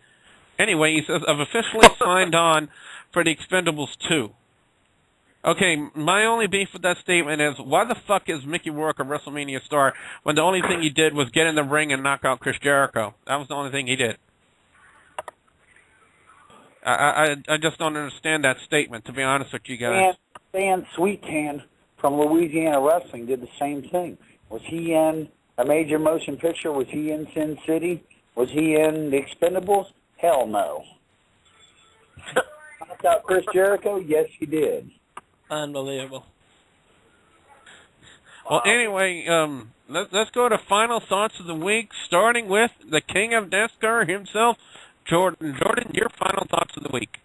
It's been a good week, and personally, Matt Hardy needs to get some help from his alcohol. Personally. Yeah. He needs to get more bookings is what he needs to do. Oh, my gosh. Yeah, he definitely does. Let's go to the shining star, Rick Starr. Rick, your final thoughts of the week. Overall, I think it's been a kind of dry week for news. I really looked around for news, and aside from Jeff Hardy coming back and Matt Hardy going back into jail, it's been pretty dry for news. So let's just see what next week brings us. Ministry has an interesting question in the chat room. If you sit in the crowd at WrestleMania, does that count as you being a WrestleMania star? Well, if Liberace can be a WrestleMania star, I'm sure everyone in the audience can as well. With that, Mr. Bondage, your final thoughts of the week, sir. Final thoughts of the week, I would agree that it was a pretty dry week as far as news and rumors go. Please, God, let something drastic happen. Somebody that would put out completely change the wrestling world as we know it. If it keeps dragging on the way if it's dragging on as of late, we're putting the final nail in the coffin, and everybody's going to have to go back to watching independent wrestling. Yep, the best independent wrestling is here in Louisiana. Just not to toot our own horn. Anyway. And I will say that to everybody online real quick. Guys, support independent wrestling. It is, you're going to see a lot of your up-and-comers who you might see in WWE 5 years from now. So go out and check out some of your independent shows and support your local stars. Those are my favorite. Just as much as the guys in WWE do. They put their bodies on the line. They travel. They're away from their families. They put on good shows. There are good talents out there. So go support independent wrestling and enjoy the show. Oh, well, on that note, Mick37, the leader, Team Gooch, your final thoughts of the week. Well, I didn't watch too much wrestling, and I agree with everything Nick Bondage just said because of the fact that the only reason some of these independent matches aren't status like the big matches in the TV companies is because, one, they're not on TV, and two, they're not in as big of a building. Speaking of independent wrestling, ladies and gentlemen, I'd like to officially make the announcement that Louisiana Championship Wrestling will be coming to the WGS YouTube channel very shortly, including the latest event, Revenge, which saw quite the interesting event surrounding Mr. Nick Bondage and the group formerly known as the Dynasty. I consider that rape. But wow. All I can say to that is, Scott Phoenix, know this and know this well. Hear my words and smell my breath. There can be only one alpha male in Louisiana Championship Wrestling, and that is Nick Bondage, because Nick Bondage dominates. All right, Mr. Chase Matthews, your final thoughts of the week, sir. I thought CM Punk breaking the fourth wall was interesting again. Like Nick said, they need to stop dragging stuff around. They need to do something. The only thing that will make that company go to shit again is if they kill CM Punk's momentum. Because I think CM Punk, is making it interesting again. I think he's got people back into it, but, if they slow his momentum again, it's going to go to the shitter again. But overall... And the sad part about the chase is that that's going to happen. They're going to kill. That's what I'm afraid. No, it's inevitable. It will happen. exactly. And anyone can say CM Punk has awesome work, in-ring work, mic skills. I mean, he's got people watching again, but like Nick said, it's the inevitable. It's probably going to happen. And if it doesn't, I'll be surprised. Now, I know this is a new question I'm going to ask you guys, but maybe it's something we should start doing. Which show outdid the other this week? Was it Impact? Was it SmackDown? Or was it Raw? Jordan, what do you think? SmackDown. Oh, sorry. I'm going to have to say Raw did definitely beat TNA this week. But did it beat SmackDown? Yeah. Bro. Or Mr. Bondage, what about you? What show outdid the other? SmackDown, by far. By far? Rick, would you agree with that? I would have to say, I'm going to say only for the storylines, I'm going to have to say Raw, was the top. But, I think there was more wrestling. There was more wrestling on Impact, though, than anything. Let me ask you this real quick. Do you tune in every week to watch wrestling for the storylines, or do you tune in every week to watch wrestling for the matches? Believe it or not, I'm finding myself to watch the matches because I'm getting sick and tired. I mean, it's a little... Okay, well, there you go. Enough said. Ministry of Darkness has his final thoughts in the chat room. He says, final thoughts, I watched OMG, the top 50 incidents in WWE history DVD. By the way, I do have it. And it made me think they need to bring back Tim White. Wow. Referee Tim White. Okay. Rick 37, what about you? What show do you believe outdid the other? Impact Wrestling, Friday Night SmackDown, or Raw Super Show? Well, I'm going to have to go with the only one I actually paid attention to and say Raw, because TNA I paid no attention to. I paid attention to their pay-per-view, but not their actual show. And SmackDown I didn't watch except for the Sin Cara part, so I'm going to have to say Raw just because of the fact that it's the only one I actually watched. And Chase Matthews, the final question to you, which show do you believe outdid all the rest? Was it Impact Wrestling, SmackDown, or Raw? Well, I got two answers. I thought Vicky's backside outdid TNA. Oh, God. Yeah, dude, TNA, it raped TNA. Nasty. Wrestling-wise, Sweet I think... cream on an ice cream sandwich! What in the blue hell are you doing? Not much. Oh, come on, guys. You'll have to admit, she's a cougar. Yeah. Oh, God. No, she ain't even the scary one. The scary ones are the cougar chasers. Oh, God. I thought SmackDown Raw were pretty good shows, but I have to say Raw due to the fact that I like to watch CM Punk's work. And yet again, I have to say that the Chief stands alone.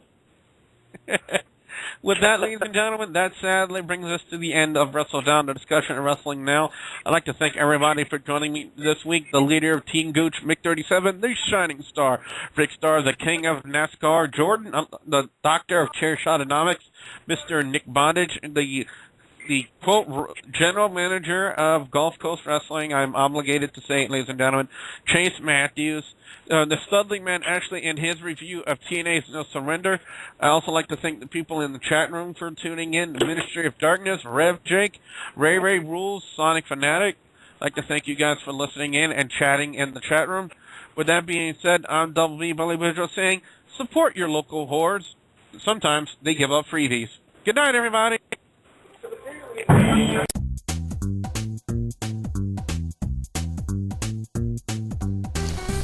Hey, it's the Studley Man Ashley here, and I'm here to tell you that if you want to get the best news and views on video games at the moment, then you should listen in to Game Up every Saturday night, right here on WGS Radio.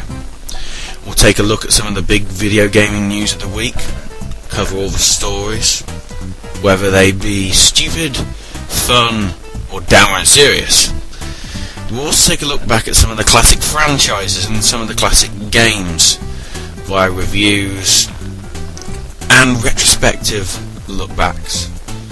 Make sure you're here every week, every Saturday, for WGS Radio's Game Up. And if you're not, oh dear.